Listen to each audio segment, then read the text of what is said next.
My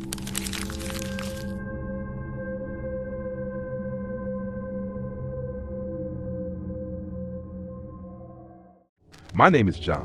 I was 25 years old when I left home.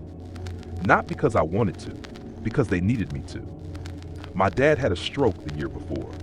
Not severe enough to take him, but severe enough to take everything that made him independent. He could not work anymore. My mom was caring for him full time, which meant she could not work either. My brother Ryan was still in school. Someone had to bring money in. And I was the only one left standing, so I left and I worked and I sent everything I could back home. And I told myself it was temporary, that things would get better, that this was just a chapter and not the whole story. I worked at a grocery distribution station.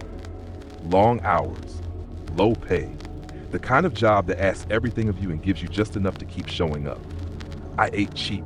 I lived cheap. I did not buy things I needed because they needed the money more than I needed whatever I was going without. For 8 months, that was my life, and I did not complain about it because complaining about it would not have changed it. Then the call came. Ryan was crossing the street on his way home from school. The driver did not see him. That is what they said. The driver did not see him. And by the time anyone understood what had happened, my brother was already on the ground and the world had already split into before and after. He was in a coma for a week. I came home immediately. I sat in that hospital and I watched my parents sit in that hospital, and I understood for the first time in my life what it looks like when someone's world ends while they are still standing in it. My mother held herself together the way she always held herself together, by holding everyone else together first. My father sat in the chair next to Ryan's bed and did not speak and did not eat and barely seemed to register that time was passing. Ryan died on a Tuesday. He was 17 years old. The house filled with people after that. Relatives, neighbors, people I had not seen in years coming to sit and speak quietly and bring food that nobody ate. The particular grief of a house that has lost someone young, the way it makes everything feel simultaneously too full and completely empty. My mom asked me to check on my father. He had been upstairs for a long time. I found him in Ryan's room. He was sitting on the edge of Ryan's bed facing the wall, hands on his knees, completely still, except for the slight movement of his lips.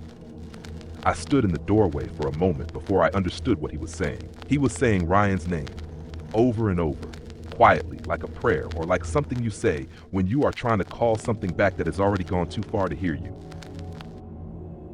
Ryan, I'm sorry. I went to him, I put my hand on his shoulder and I said, "Dad, Mom is looking for you." He did not respond. I got closer. I said his name. He turned to look at me and his face was wrong. In the specific way faces get wrong when someone has gone somewhere inside themselves that you cannot follow them to. He said, "It was all my fault." I told him it was not. He said, "If I had just taken him to school instead of being sick out of habit, I should have taken him. I always took him." I told him it was not his fault. I told him Ryan would not want this. I said everything you say in those moments, knowing that the words do not reach and saying them anyway, because there is nothing else to do. He just kept looking at me with that wrong face. And then he went back to saying Ryan's name. The weeks after the funeral were the hardest. My father stopped being himself in a way that was different from grief. Grief, I understood. This was something past grief. He barely ate. He sat for hours doing nothing. He moved through the house like something that had forgotten why it was moving. Mother begged him. She sat with him and held his hands and said, "Please." She told him Ryan would not want this. She told him we still needed him. He looked at her like she was speaking a language he used to know. I started to understand that we were losing him too.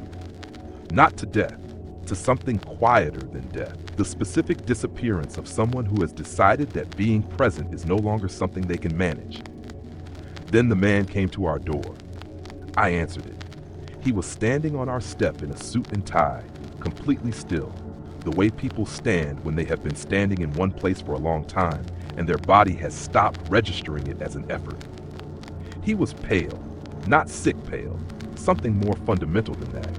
Like pale was just what he was, rather than a condition he had. thin in a way that made his suit look borrowed. His hair was slicked back. His eyes had the quality of someone who had not slept in a very long time. Not tired exactly, just carrying something heavy behind them that rest would not fix. He said he was there to help my father. I asked what he meant. He said he had heard about our situation. He said he had sources. He said the important thing was that he could help and that he wanted to. His voice was calm, measured, the particular calm of someone for whom being calm is not an effort but a condition. He spoke the way still water looks, flat on the surface, impossible to read what is underneath. I looked at my mother. She looked at me. We let him in. He stood in the living room for a moment after we showed him in. Just stood there, not looking around the way people look around an unfamiliar space, just standing. His eyes fixed on something in the middle distance that was not any object in the room. I said, "Are you all right?" He moved. Suddenly and completely, the way something moves when it had simply been paused and was now unpaused. He said, "I'm fine. Take me to your father." He said he needed privacy. That what he had to discuss was between himself and my father alone. My mother and I went to the kitchen. We prepared dinner because it was nearly dinner time, and because having something to do with your hands is the only way to get through the hours when you do not understand what is happening in your own house. They talked for maybe 30 minutes. Then he came to the kitchen doorway and thanked us. He said he would be back with good news. I asked what he and my father had discussed. He said, "Something to make your father happy." Then he left. I went to the door to watch him go. He was already gone. Not walking down the path, not at the gate, just gone. The street empty in both directions as if he had never been there at all. I stood at the door for a long time. 3 days later, he came back. I opened the door and he was there in the same suit, same stillness, same pale eyes. But this time there was someone behind him. A figure with a hood pulled up, standing just far enough back that I could not see the face. He said, "Good news. I have someone your father would like to see." He reached back and pulled the hood down. It was Ryan. I do not have words for that moment that are adequate to it. My mother came to the door behind me and made a sound I had never heard from her before and have not heard since. I grabbed the door frame because my legs stopped working correctly. I said, "How? How is this possible?" The man said, "This was for your father. Do not ask. Just be happy." And he left. We pulled Ryan inside. He was pale, sweating. His skin had the quality of something that had been somewhere cold for a long time. My mother ran a bath. She fed him. She held his face in her hands and cried and said his name over and over, the way my father had been saying it for weeks. I sat across from Ryan and I looked at him. I asked him how he felt. He said, "Weird. I feel weird." I asked if he knew what had happened to him. He said, "What do you mean? What happened to me?" I asked what the last thing he remembered was. He said, "I was walking home. Then everything went dark. Then I woke up and I was in the front of the house and you were all inside." He remembered everything before. He remembered nothing in between. My mother told me not to say anything more. She said, "Let him rest." She said we had him back and that was enough. She sent me to get my father. I went upstairs. My father was in Ryan's room where he always was, except he was not sitting on the edge of the bed.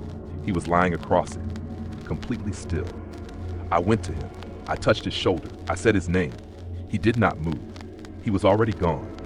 His face was peaceful in a way it had not been since before Ryan died, like whatever had been holding him in the particular tension of grief had finally released.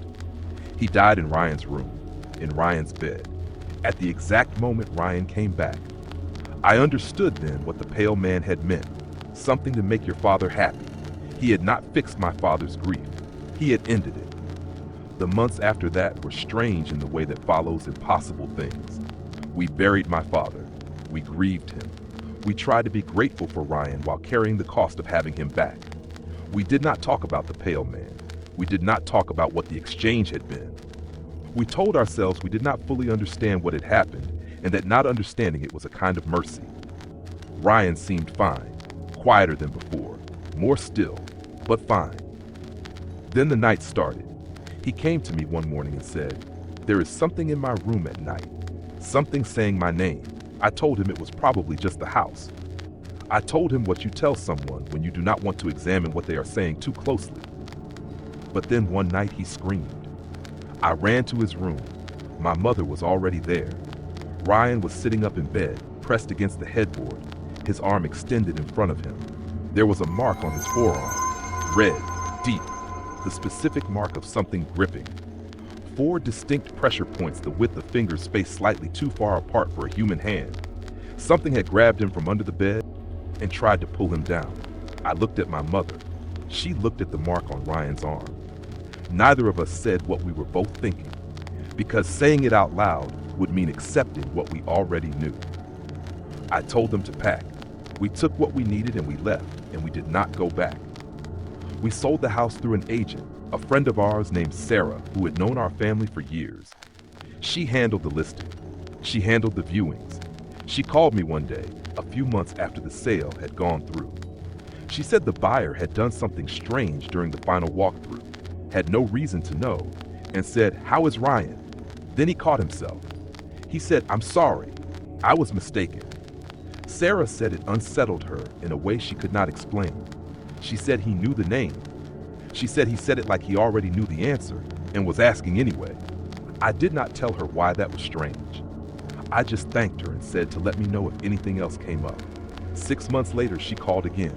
The buyer had gone. Not moved out. Gone. Everything he owned still in the house. His car still in the driveway. His food still in the refrigerator. Just gone. They cleared his belongings and listed it again. I have been watching that listing for years now. Every time a family buys it, months later it goes back on the market. The agent descriptions are always vague. The owners relocating. They change of circumstances. The particular language real estate uses, when the truth is not something anyone wants to put in writing. I do not know what those families experienced in that house. I do not know what they heard at night. I do not know what reached for them in the dark from under whatever bed they put in that room. I just know that my father is still in there, still calling, still reaching for someone named Ryan, who is never coming back to that house. And I know that whatever the pale man gave us that night on our doorstep, the cost was not just my father. The cost was everyone who came after. Everyone who slept in that room not knowing what was waiting under the bed, not knowing whose name it was saying, not knowing that the thing reaching for them in the dark was not a monster. It was just a father who could not let go.